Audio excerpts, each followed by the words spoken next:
안녕하십니까. 5월 10일 화요일 오후 1시를 막 남겼습니다.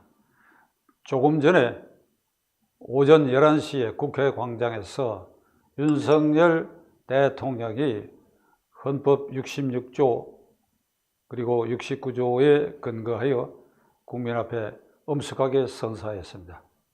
그 선서를 하기 직전 한 2, 3초간 화면에 비친 그의 모습은 긴장과 동시에 아주 단호한 표정을 딱 가다듬고 헌법 수호자로서 서약한 모습을 지켜보면서 제가 저희 가슴에 어떤 뜨거운 열기 또는 조금의 감동을 그 순간에 느꼈습니다.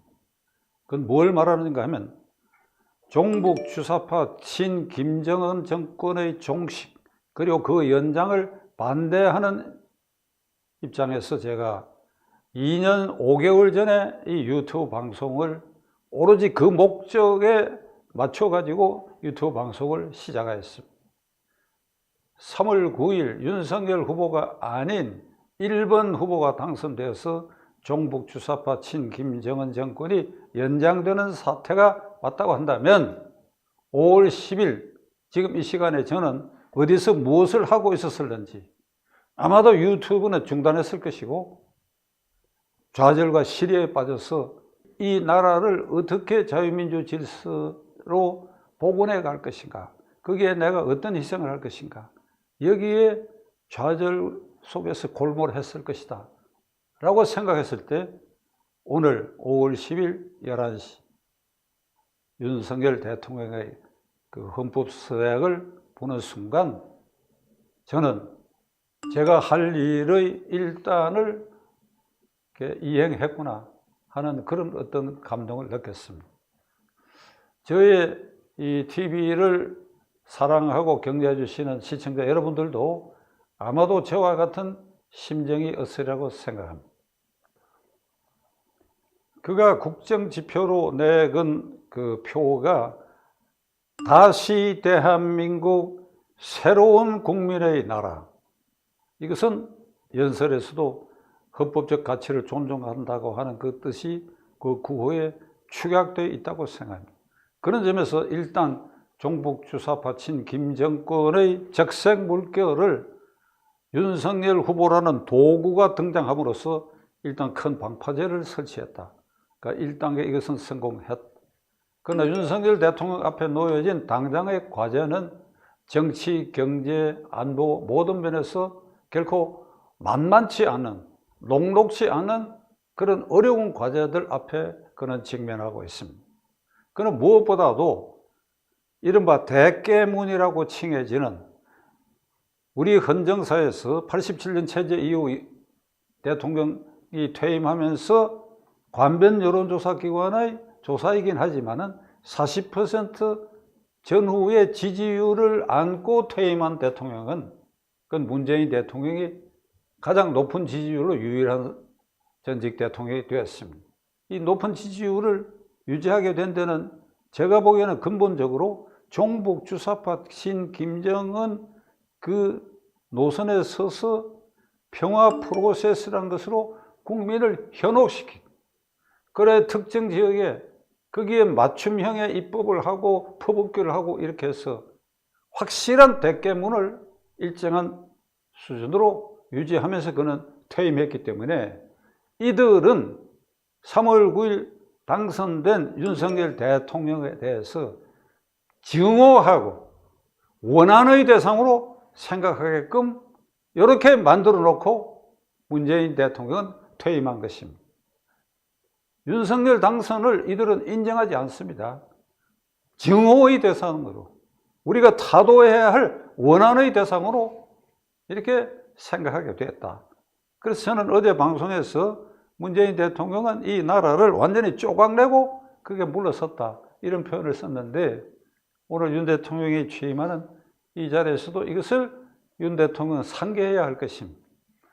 이 문재인의 40%의 이 열렬 지지층, 이 지지층을 기반으로 해서 윤 대통령이 마주하고 있는 것은 172석의 이제 야당, 야당 민주당입니다.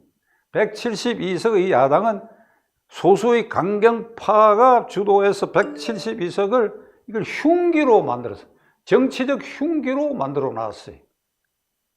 이들은 국무총리 인선 문제 등 일부 장관 인선 문제에 대해서 터무니없는 주장을 퍼부을 뿐 아니라 위헌적인 법률을 위헌적인 절차로 태연히 통과시켰어. 이들은 남자도 여자로, 남자를 여자로, 여자를 남자로 만드는 특별법도 방매질만 하면 이것이 효과가 있다고 생각하는 데까지 극단적 강경한 입장을 윤 대통령에 대해서는 앞으로 펼쳐 나갈 것입니다. 참으로 답답할 것입니다. 윤 대통령 입장에서는. 그러나 저와 같은 국민의 입장에서는 이건 천인공노할 일이죠. 2년 전 국회의원 선거에서 172석을 확보를 했다. 그래, 그거 우리 인정하자 이 말입니다. 그러나 2년이 지나고 2달 전 3월 9일에 국민은 대통령을 윤석열이로 뽑아놨다고 한다면 2년 전 국민이 구성해준 국회, 2년 뒤 윤석열 대통령을 뽑은 그 민심, 이것을 172석 이들은 존중해야 될 것입니다. 제가 이 방송을 통해서 누누이 얘기한 바가 있습니다만 대통령 선거나 국회의원 총선거 그리고 지방 총선거 이것은 어느 하루의 민심의 측정에 지나지 않는 것입니다. 2년 전 민심의 측정을 가지고 무소불위한 권한을 휘두르고 그래 2년 뒤에 새로 출범한 국민이 선택한 이 정권에서 흉기를 휘두르듯이 덤벼들려고 하는 이 사태에 윤 대통령은 직면하고 있고 이걸 현실로 인정하면서 어떻게 풀어갈 것인가를 고심해야 할 것입니다. 민주당 강경파들의 속셈은 뻔합니다. 흔들어야 해야 돼. 윤석열이를 흔들어야 돼. 흔들어서 식물 상태에 빠뜨리고 헛발질하게 만들어 국민으로 하여금 윤석열 정권으로부터 민심을 이반시켜서 탄핵거리를 찾아가지고 촛불혁명을 다시 한번 하겠다고 하는 것, 그것이 그 강경파들의 본심이라고 하는 것을 우리 모두 주목해서 지켜볼 필요가 있습니다. 윤 대통령이 마주하고 있는 것은 이와 같이 국회, 입법권을 가진 국회의 이런 횡포 앞에 완전히 지금 노출되어 있는 상태고 그 외에 경제 문제만 하더라도 미국의 긴축, 우크라이나 전쟁 때문에 물가, 환율, 원유가 이 세 가지 삼고 시대에 지금 접어들어 있고 그 다음에 부동산 시장을 어떻게 하면 안정화시키는 것도 이게 보통의 과제가 아닐 것입니다. 일자리 창출 문제 등 이런 경제적으로 산적한 그리고 무엇보다도 문재인 정권 5년 동안에 415조의 국가 부채를 늘여놓은 이 국가 부채 그리고 개인 부채의 증가 상태 이런 여러 경제적 문제에도 그가 직면하고 있습니다. 안보 문제에 있어서는 미국과의 동맹을 강화하고 일본과의 협력도 강화해서 한미일 협력 체제를 강화하는 그런 숙제가 있는데 그것은 아마 쉽게 그것이 구축되리라고 저는 생각합니다. 그리고 무엇보다도 국민들은 윤석열 대통령에게 기대하고 있는 것은 지난 5년 동안 문재인 정권의 문 대통령 자신과 이재명 후보 그리고 정권 실세들이 저지른 이 부정부패 행위가 역대 어떤 정권에서보다도 양적으로 질적으로 깊고 넓게 퍼져 있다는 사실입니다. 당장에는 문재인 씨와 이재명 씨에 대해서 검찰의 수사가 일시 중단되어 있는 이런 여러 사건들이 있습니다. 대장동 게이트를 비롯해서 울산시장 부정선거 사건, 울산 원전 1호기 경제성 조작 사건 등 이 모든 사건들에 대해서 윤석열이는 종북주사파 정권의 종식뿐 아니라 나아가 이 부패한 세력들을 척결하는데 그가 과감하게 이 일을 해낼 것이다 라고 하는 절대적 기대가 그로 하여금 대통령 자리에 세우게 했다고 하는 사실을 윤석열 대통령 취임한 오늘 이걸 깊이 명심해야 할 것입니다. 앞에 말씀드린 흉기로 변한 국회를 장악한 이 폭력적 집단화된 민주당의 172석 그리고 안보, 경제, 그다음 부패 척결 문제, 만만치 않은 과제가 있지만은 이 모든 것을 푸는 열쇠의 기본은 윤 대통령이 국회의 소수파를 이끌면서 풀어가야 할 일은 민심을 등에 업는 것입니다. 민심을 이길 세력, 민심을 이길 지도자는 없습니다. 민심을 등에 업는 것입니다. 그래야 민심에 호소하는 것입니다. 민심에 등을 업고 그 민심의 동의를 받아낸다면 그 모든 것을 평정하는데 쉽게 다다를 수가 있다. 그런 점에서 저는 오늘 새로 출발하는 윤석열 정권, 윤석열 대통령에게 한비자의 비리 법권천을 다시 한번 말씀드리려고 합니다. 세상의 모든 이치도 법률과 권력으로 짓누를 수 있다. 그러나 그 권력도 하늘을 이기지 못한다. 국회에서 흉기로고난 172석이 민심과 동떨어진 일을 계속한다고 한다면 그것은 윤 대통령이 아니라 하늘이 민심이라는 통로를 통해 가지고 이들을 제압해 줄 것이다. 이걸 철저히 믿으시면 반드시 성공하라고 저는 생각합니다.